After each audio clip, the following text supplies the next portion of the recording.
Tonight, these are our topics. We will cover closing entries. We will go through handout 2. We will talk about inventory, including the periodic and perpetual inventory system.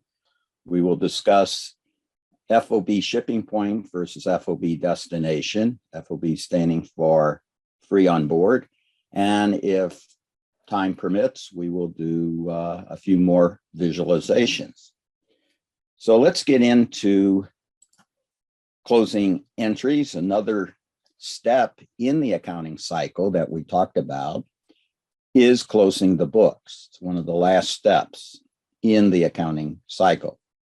But before we cover the closing process, there are two kinds of accounts that must be described.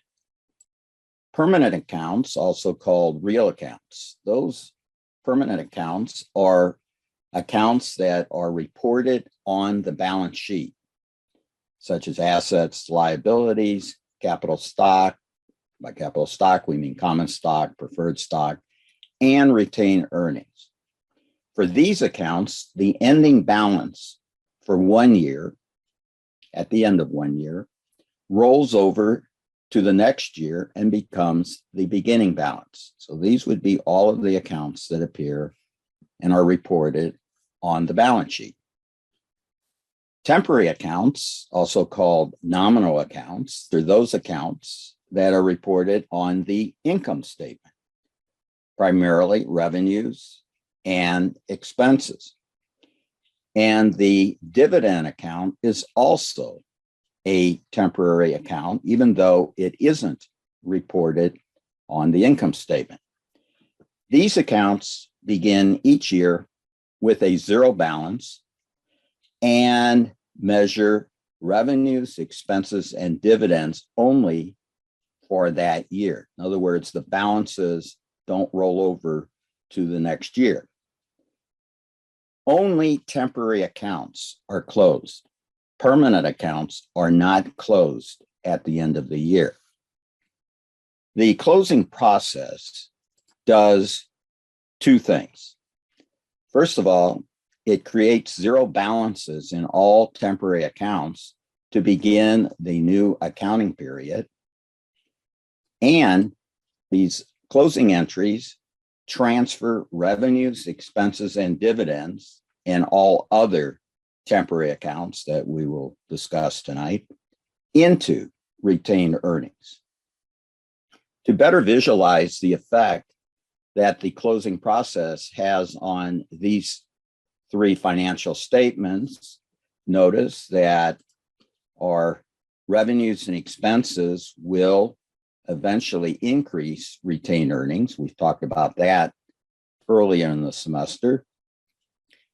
Dividends decrease retained earnings, and then the ending balance for retained earnings is reported on the balance sheet. And so the closing process enables us to accomplish this, moving revenues and expenses into retained earnings, which increases retained earnings, decreasing retained earnings for the dividends, and then eventually the ending balance in retained earnings is reported on the balance sheet.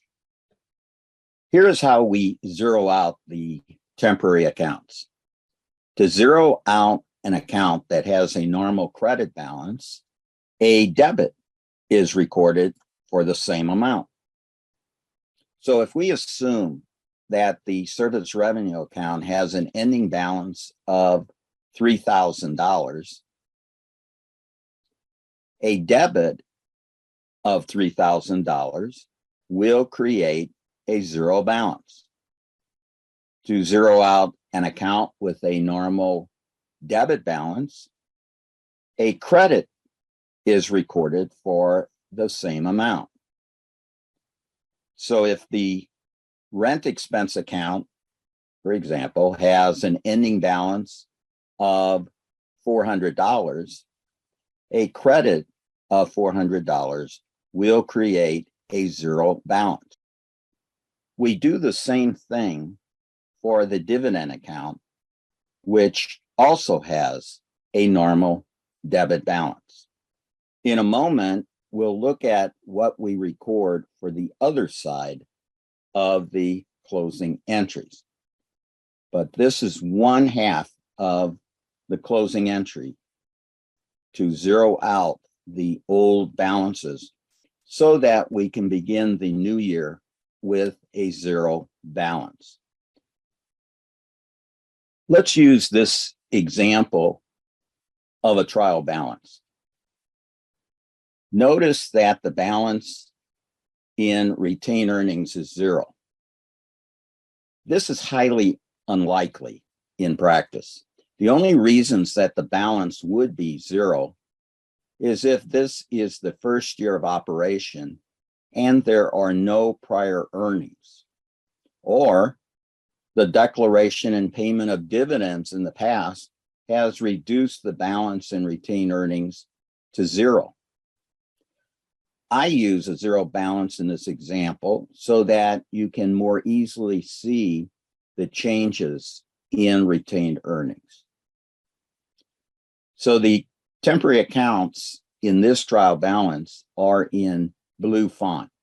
All of the other accounts are permanent, and those accounts, of course, we do not close.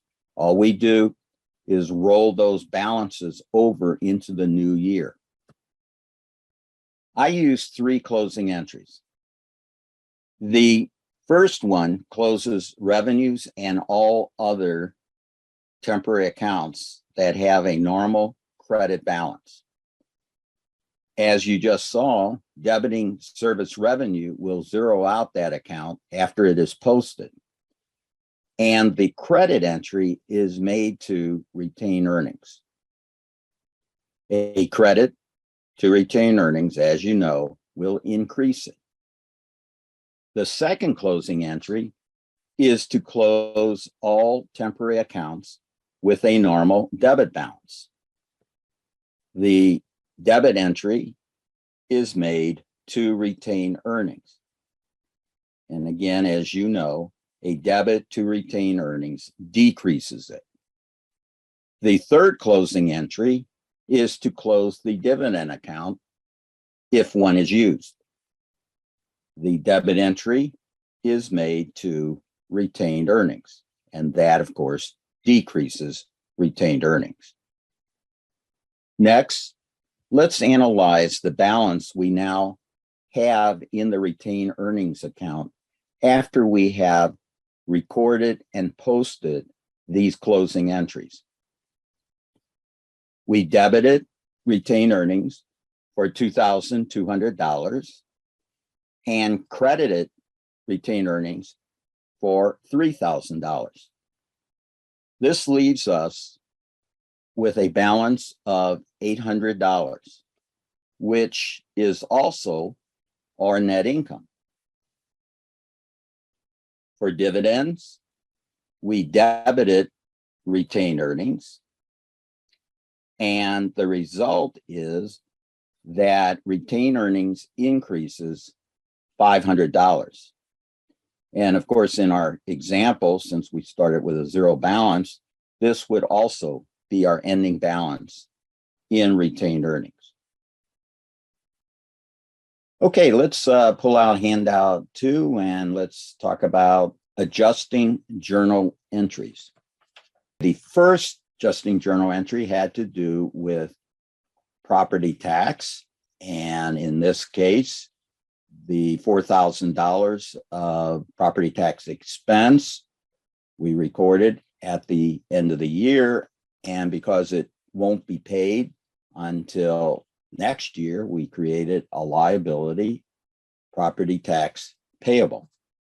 We had our utilities expense that had accrued by year end, so we expensed $500 and created a liability for that $500 utilities payable, and it too will be paid next year. Salaries expense, we accrued salaries at the end of the year, and so we would expense those salaries and also create a liability for that $1,200.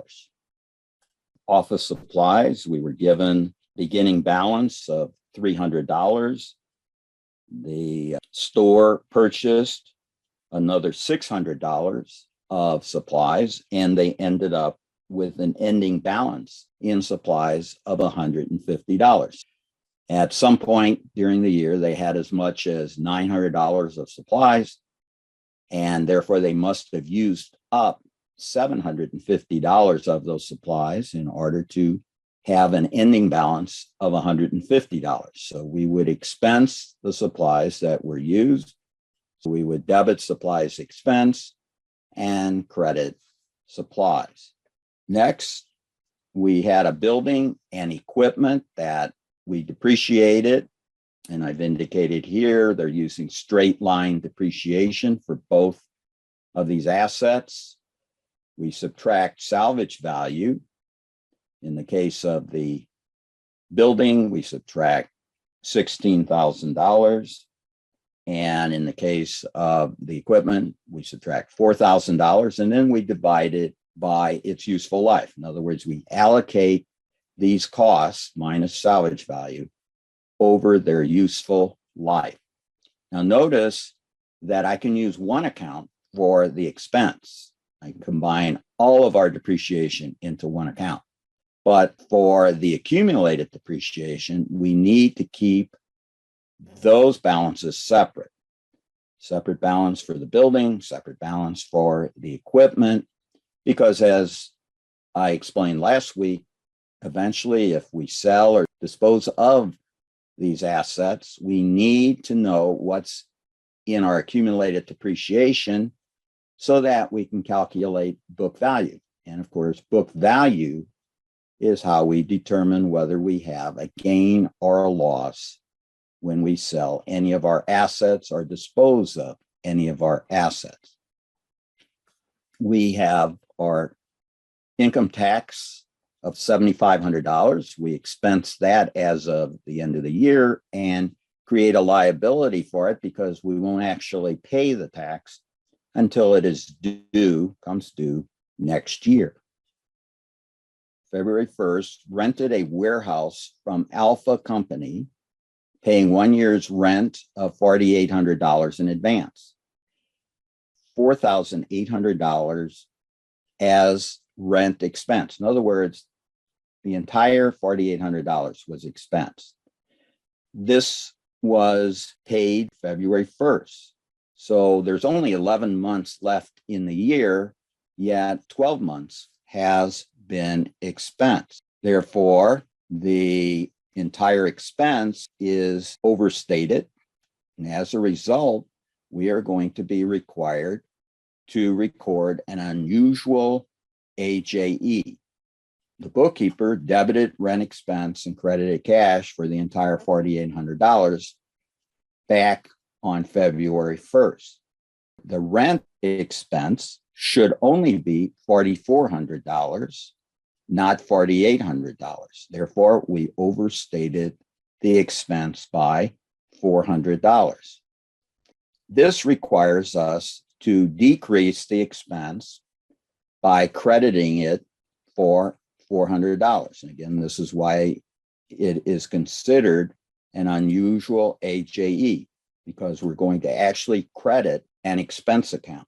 We are also required to increase prepaid rent for $400 because there is still 1 month of rent remaining that hasn't been used and therefore needs to be recorded because we still have that asset, prepaid rent, for 1 more month.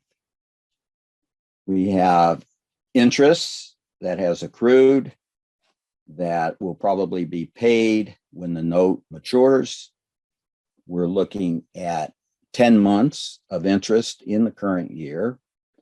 So we take 10/12 of the interest rate being 12% for $20,000.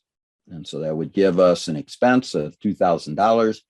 And because we haven't yet paid it, we have to create a liability as of December 31st. And here is another depreciation, AJE. You could have included this with the earlier depreciation. using straight line, we subtract salvage value of $3,000 and divide it by a useful life of 10 years. We have some more interest, principal of $24,000. The interest rate again is 12%. And here, only 8 months of interest is being taken in the current year. The remaining 4 months will be recorded next year. We have a 3-year insurance policy that for $1,200.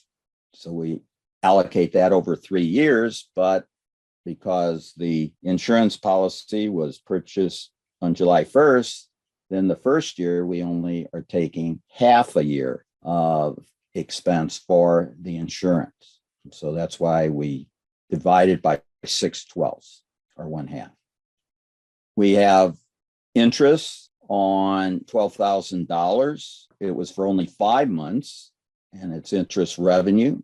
We would record a receivable because the cash won't be received until next year, and therefore we record that only for 5 months. Then let's look at another unusual AJE. For this transaction, the entire $2,400 was recognized as revenue. And as a result, this will require an unusual AJE. We rented a portion of the retail floor space to a florist for $300 per month. We collected 8 months' rent in advance and recorded the entire $2,400 as a revenue. But because the transaction took place on October 1st, there's only 3 months remaining in the year. So the most we should have recognized is 3 months of revenue. Therefore, the rent revenue should only be $900, not $2,400. And as a result, we have overstated the revenue by $1,500. And again, why is the revenue only $900? Because the rent being earned is $300 per month for 3 months in the current year, October, November, and December. So we should recognize only $900 of rent revenue, not $2,400. This requires us to decrease the revenue with a debit for $1,500. And we are also required to increase unearned rent revenue, meaning the liability, by $1,500, because this amount of the payment received in advance hasn't yet been earned and therefore needs to be recorded on the books. The company recorded revenue of $2,400. It should have only been $900 for those 3 months. Therefore, we need to reduce the $2,400 by $1,500 in order to show only $900 of revenue for the year. Okay, let's move on to the topic of inventory. Inventory is so important that there are 2 whole chapters on inventory that you will cover in Accounting 351. Inventory consists of assets that are purchased as finished products for sale to customers, or products that are manufactured using raw materials for the sale to customers. We start each year with a beginning balance for inventory. To this balance, we add new purchases made during the year. Now, I'll explain what the word net means in a moment. When we total these two, that equals the cost of goods available for sale. And what this means is this is the most inventory that could have been sold during the year. One of 2 things will happen to this inventory. It is either sold and therefore is expensed as cost of goods sold, or it is not sold and remains in inventory as the ending balance and continues to be reported as an asset. Here's an example of how we calculate cost of goods sold, which, by the way, is one of the largest expenses for a retail and manufacturing operation. The other large expense a company might have is called research and development, which we will examine later in the semester. Where does the balance in beginning inventory come from? It is the ending balance from the prior year that has rolled over to become the beginning balance in the current year. In other words, the balance from last year rolls over and is now the beginning balance. We then add any purchases made during the year. And again, I'll talk to you about what the word net means in a moment. We add these, and that gives us the cost of goods available for sale. We subtract ending inventory because this is the part of the inventory that hasn't been sold. And how do we find the ending balance for inventory? Well, at the end of the year, we just go out and physically count it. And this is called taking a physical inventory. And so our assumption here is whatever isn't still in inventory at the end of the year, we must have sold. And therefore, that would be our cost of goods sold, and that would be our expense. It's probably not always an accurate assumption that what isn't left in ending inventory was sold, because as we know, things can happen in inventory other than selling it. And we'll talk about that in just a moment. Let's examine what the word net means. We'll begin with sales. The sales account uses two contra accounts. Now remember, a contra account is one account that is used to reduce the net balance of another account. And we already saw an earlier example of a contra account when we recorded accumulated depreciation. And so one contra account here that we use is called sales, returns, and allowances. This account is used when a customer returns merchandise for a refund, or the customer might receive an allowance. Now, an allowance is a reduction in the sales price, possibly because the merchandise might have imperfections, but the customer is willing to keep the merchandise if the price is reduced.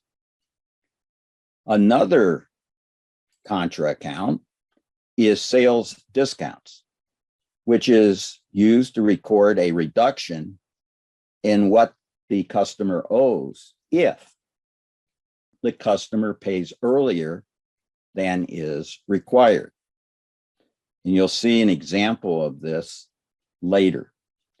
These two contra accounts are temporary accounts that are also closed. And they also have a normal debit balance. And why do they have a normal debit balance? Because sales has a normal credit balance. And these accounts are contra. They're the opposite balance. So they have a normal debit balance. And when we combine these accounts, the total is called net sales. The purchase account, which represents the purchase of inventory, is a very difficult account to describe. It acts like an expense. It has a normal debit balance, and it is a temporary account that is closed at the end of the accounting period. In addition, it is also reported on the income statement, but it's not actually an expense until it becomes part of cost of goods sold. But for our purposes, you can treat it like an expense. The contra account, purchase, returns, and allowances, is used when the buyer returns inventory for a refund or receives an allowance. And the contra account purchase discounts is used to record a reduction in what the buyer owes if the buyer pays earlier than is required. These two contra accounts are temporary accounts that are also closed at the end of the accounting period, and they both have a normal credit balance. The reason they have a normal credit balance is they are contra to the purchase account. And the purchase account, as we just said, has a normal debit balance. So these contra accounts will have the opposite normal balance. And when we combine these accounts, the total is net purchases. Now, not every company is going to have sales returns and allowances, or sales discounts, or purchase returns and allowances, or purchase discounts. Not every company has those. But if they do, they get netted out on the income statement so that we also show net sales and net purchases. Before we actually record some transactions involving sales and purchases of inventory, we need to examine two systems of inventory. One is called the perpetual inventory system, and this maintains a continuous record of what the inventory balance should be at any point in time. Perpetual requires a physical count of inventory, which is then compared to what is recorded on the books. And if the physical count is less than the balance on the books, the difference is called shrinkage, which is the name given for theft, obsolescence, spoilage, and damage of the inventory. The periodic inventory system does not continuously track the inventory balance like perpetual does. This system requires a physical count at the end of each accounting period in order to find the ending balance of inventory. And this is why it's called periodic. Today, perpetual is the most widely used system, but that wasn't always true.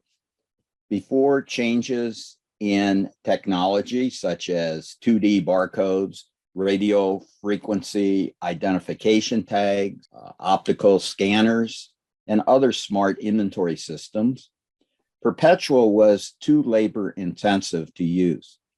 For example, for every sale using perpetual, in addition to recording the sale itself, the cost of goods sold for that sale must also be recorded, which requires the use of cost flow assumptions such as FIFO, LIFO, or weighted average.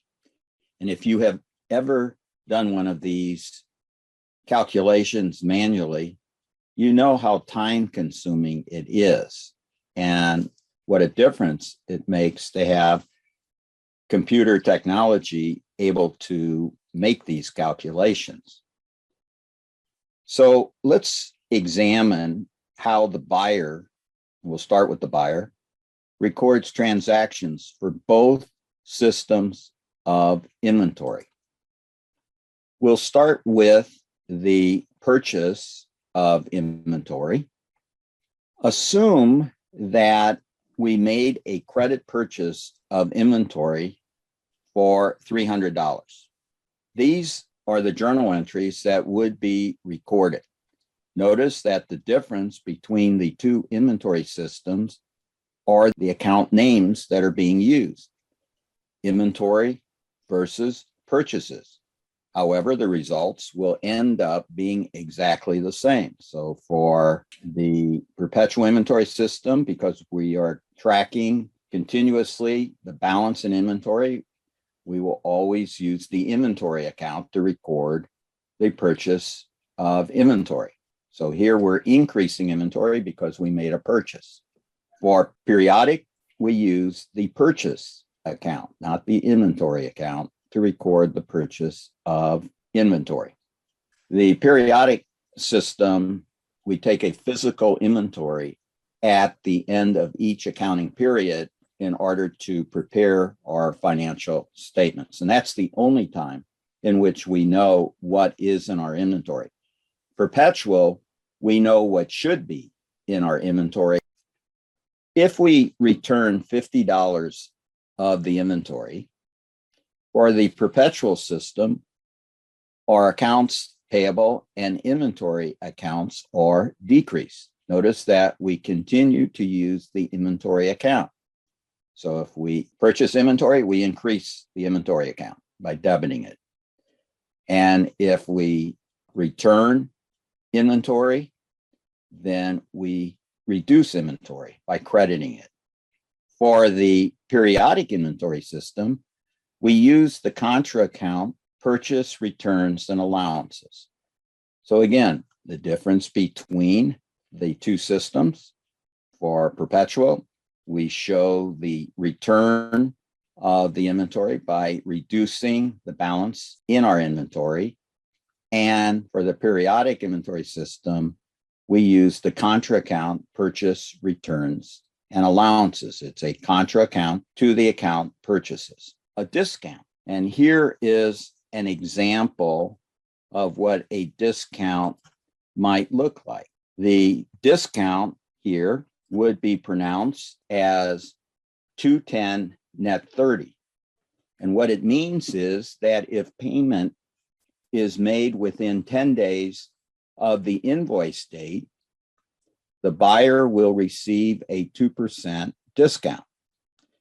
And whatever isn't paid within those 10 days must be paid within 30 days, meaning the net amount that wasn't paid. So using this discount, if payment is made within the discount period of 10 days, the discount will be 2% of $250, which is the balance we still owe, meaning $300 minus the return of $50. Therefore, the discount is $5. For the perpetual inventory system, we would decrease the inventory account for the amount of the discount because the discount reduces the cost of the inventory.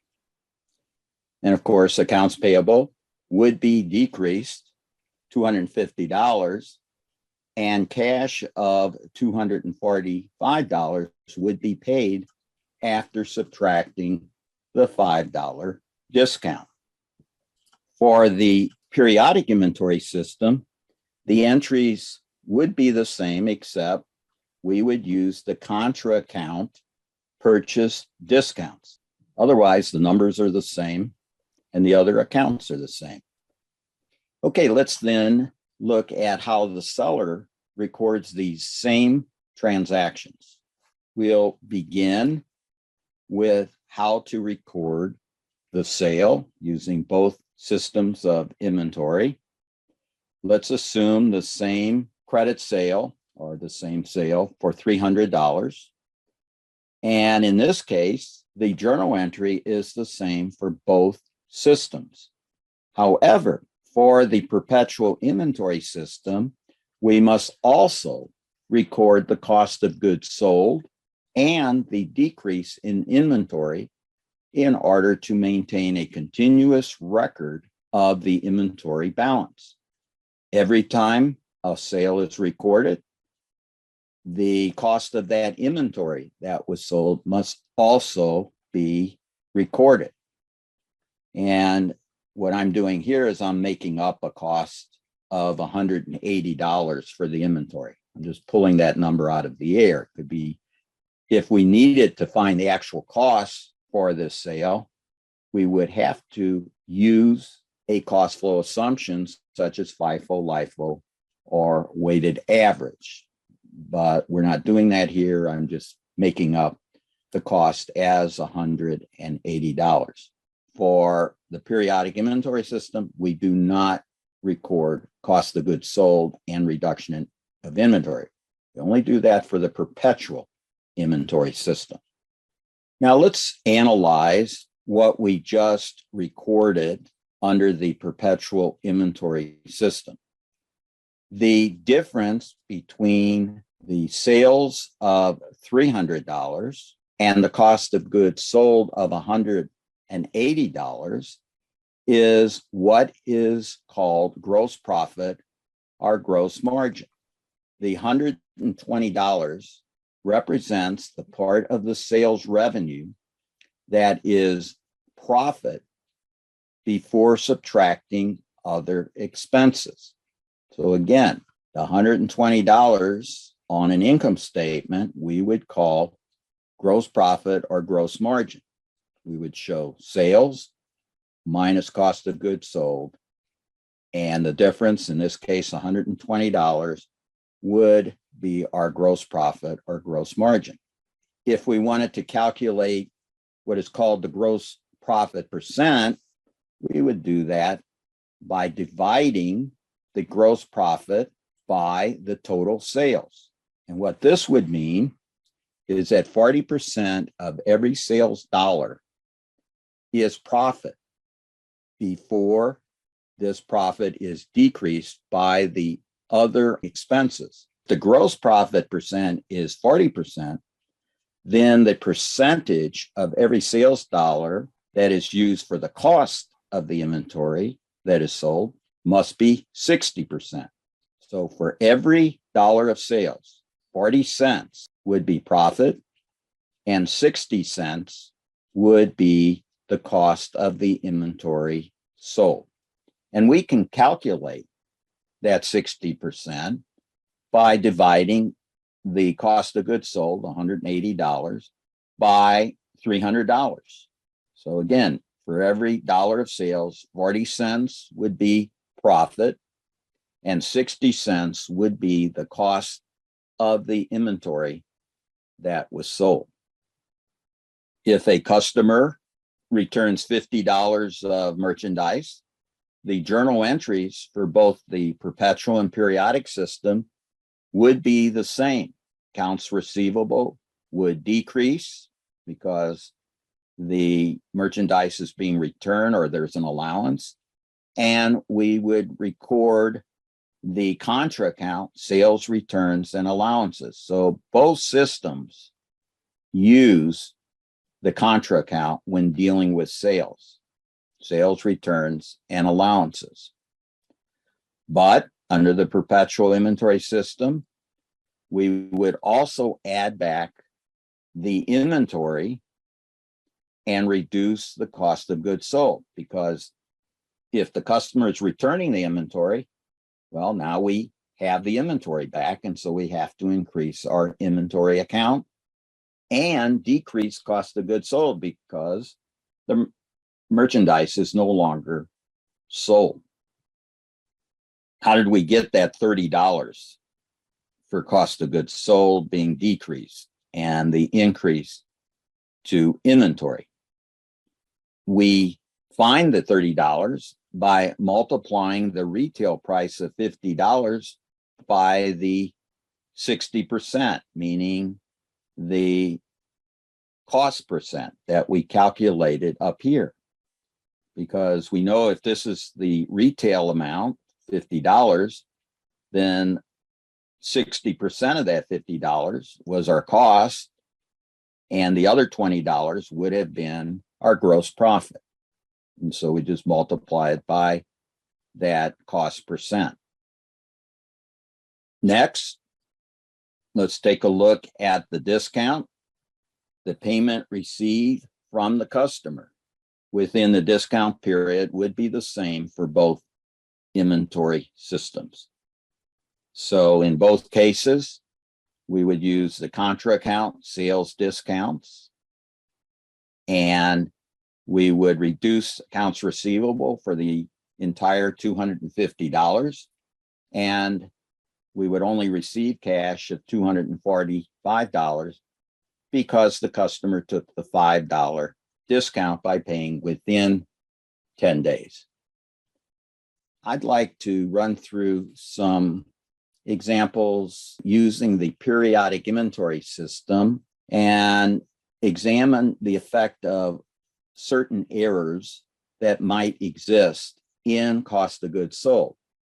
Now, we will assume that the numbers in the first column are the correct balances. Okay, so we have beginning inventory plus net purchases, and that equals the cost of goods available for sale. We'll subtract ending inventory, and that gives us the cost of goods sold. What if we overstate beginning inventory by $1? What effect would that have? That would overstate the cost of goods available for sale, and it would overstate the cost of goods sold. And here is the proof of that. Notice that whatever happens to beginning inventory has the same effect on cost of goods sold. And of course, whatever happens to cost of goods sold has the opposite effect on net income. Why?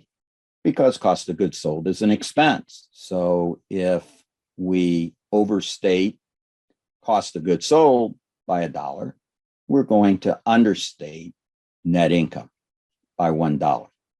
What if we overstate net purchases by $1? Well, we're going to end up with the same results. This would also overstate the cost of goods available for sale and the cost of goods sold. Therefore, whatever happens to net purchases has the same effect on cost of goods sold.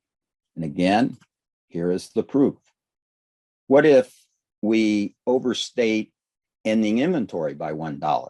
Well, the effect of this would be to understate cost of goods sold. Therefore, whatever happens to ending inventory has the opposite effect on cost of goods sold. And once again, here is the proof. Now, this is a tricky one, so pay very close attention. What if we overstate both net purchases and ending inventory by $1?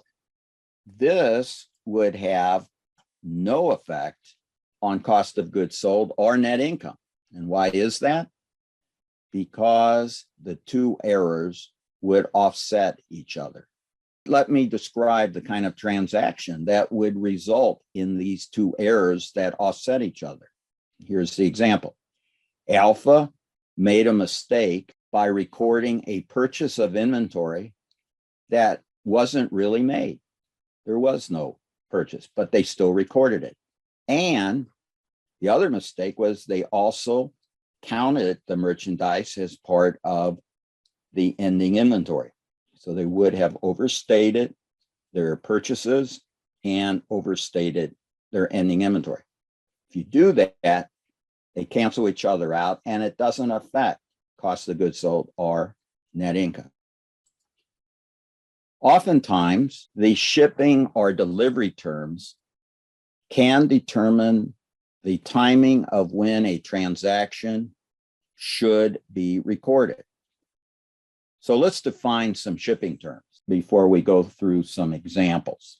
The shipping point is where the shipment begins, which is most often at the seller's location. So that's how we define shipping point, where the shipment begins. The merchandise is most often delivered by the seller or a common carrier. The merchandise reaches the buyer, which is called the destination. So we have the shipping point where the delivery begins. We have the destination where it ends. Here are some terms we use. FOB stands for free on board. Free on board. These terms are hundreds of years old and originated when the primary means of freight transportation was by water on rivers and oceans using boats and ships. Another description for FOB shipping point is FOB origin. And there is FOB destination. Instead of the word destination, the name of a city can be used. Now, I want to make sure you understand, none of this applies to you and me as consumers. The Uniform Commercial Code, the UCC, governs the use of shipping terms. And the UCC applies to all commercial contracts and transactions, not consumer contracts and transactions that you and I might have. So when you place an order with Amazon, don't be thinking in terms of FOB shipping point and FOB destination. Those do not apply because we are consumers. Those are not commercial contracts and transactions. If the terms are FOB shipping point, then legal title, meaning ownership, legal title, passes to the buyer after the merchandise leaves the shipping point, which in this example is the seller's factory. And therefore, the delivery cost is the responsibility of the buyer. In other words, the buyer owns the merchandise as soon as it leaves the seller.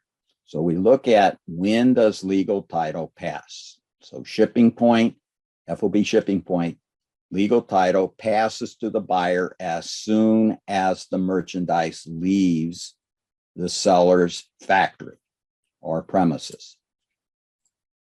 If the terms are FOB destination, legal title does not pass to the buyer until the merchandise reaches the destination, which in our example is the buyer's store. And the buyer then takes possession. As a result, the delivery cost is the seller's expense until it reaches the destination. So because legal title does not pass to the buyer until the buyer receives and takes possession of the merchandise, the seller still owns the merchandise and will pay the delivery expenses. Okay, what happens if the merchandise hasn't reached the buyer by the end of the year? So in that case, if the terms are FOB shipping point, the merchandise is owned by the buyer because the legal title has passed to the buyer. Therefore, the buyer should include the merchandise in its ending inventory. If the terms are FOB destination, then the merchandise is still owned by the seller because the legal title has not yet passed to the buyer because the buyer hasn't taken possession. Therefore, the seller should continue to include the merchandise in its ending inventory. So another way of saying this, because legal title hasn't passed, if it's FOB destination, there is no transaction because the buyer hasn't taken possession. So the seller still owns the inventory and includes it in its ending inventory, and the buyer does not include this inventory. What if there is an accident while the merchandise is in transit? Which party is at risk for any damage to the merchandise, or which party should contact their insurance company or attorney? Well, again, we look at the shipping terms.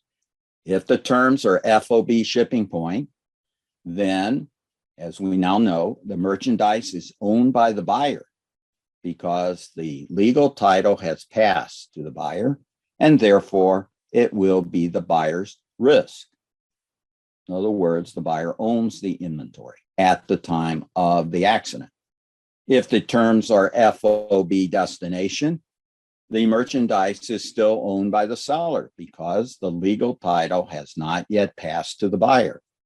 Therefore, it will be the seller's risk. To summarize, if it's FOB shipping point, it's the buyer's expense for the cost of delivery. It's the buyer's inventory because the buyer now owns it, and it's the buyer's risk. If it's FOB destination, it's the seller's expense for delivery, it's the seller's inventory, and it is the seller's risk. Now, these are easier to understand if you identify when legal title has passed from one party to the other. This will tell you which party owns the inventory and therefore has these responsibilities and obligations. We just looked at the effect of shipping terms, FOB shipping point, FOB destination, and the effect they have on when to recognize a sale and purchase.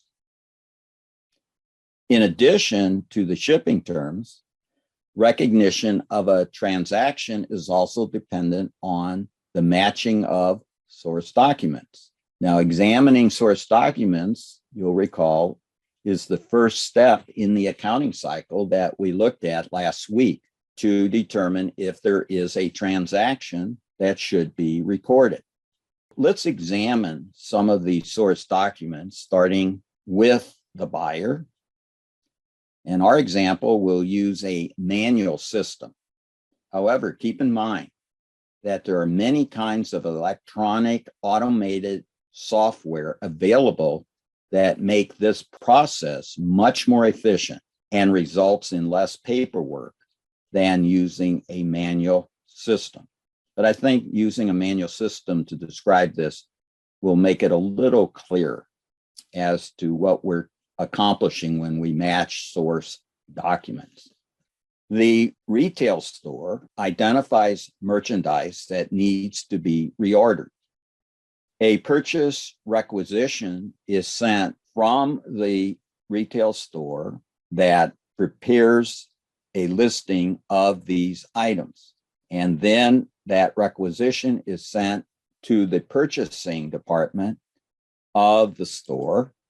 The purchasing department, using this purchase requisition of the items that have been requested, prepares what is called a purchase order. This is also known as a PO.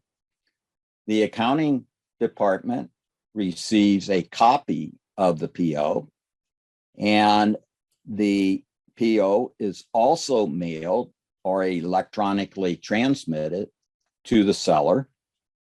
And in addition, the shipping department also receives a copy of the PO.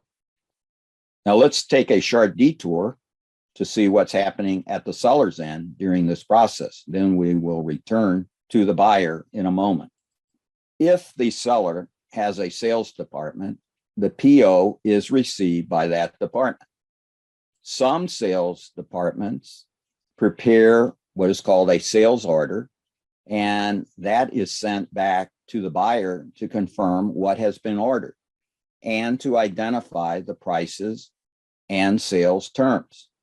The purchase order is then sent to the accounting department. The accounting department prepares a sales invoice. A copy of that sales invoice is retained by the accounting department. The factory or warehouse receives 2 copies of the sales invoice without any prices being listed. 1 copy of the sales invoice is retained by the factory or warehouse. The other copy is sent with the merchandise, and the items and quantity shipped are entered on it. This is called a packing slip. A shipping report is prepared and sent back to the accounting department, identifying what was shipped and any items that are out of stock and need to be back ordered. The sales invoice is mailed or electronically transmitted to the buyer. At this point, the shipping report, the sales invoice, and the purchase order must be matched before the sale is recorded. So all three of these documents must be matched, and this authorizes the sale to be recorded. If the terms are FOB shipping point, a sale can be recorded after matching the source documents. But if the shipping terms are FOB destination, a sale can be recorded after the source documents have been matched and confirmation has been received that the merchandise was received by the buyer. So that's how the FOB terms play into this. Now, returning to the buyer in our example, the merchandise is received by the buyer. The PO and packing slip are compared. The receiving department examines the merchandise for any damage and records the items and quantity received. The retail store also then receives the merchandise and again examines it for quality and verifies the items and quantity received. A receiving report containing the information about what was received is prepared and sent to the accounting department. The sales invoice is eventually received by the accounting department from the seller. And then it's at this point that the receiving report, the sales invoice, and the purchase order must be matched before the purchase is recorded. If the shipping terms are FOB shipping point, a purchase can be recorded after matching the documents because title has passed. If FOB destination, a purchase can be recorded when the merchandise is received by the buyer and the source documents have been matched. So as you can see, there's a lot more to recording a sale and a purchase.